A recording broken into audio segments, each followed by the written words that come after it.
how to install more games in Gaming Hub on Samsung Galaxy S26 Ultra. Let's start the video. First of all, go to App Library. Here click on Gaming Hub, and if you want to install more game in Gaming Hub, scroll down and you will see popular categories: puzzles, sports, one hand, timing, dexterity, card. So click on card.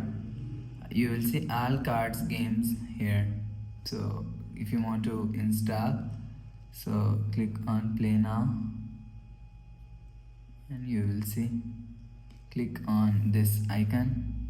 You will see your play install game is here. So if you want to add games, so you will add games from here. After the process, go back to home screen. So that's how you can install more games in Gaming Hub on Samsung Galaxy S26 Ultra. If you like the video, please subscribe. Thanks for watching.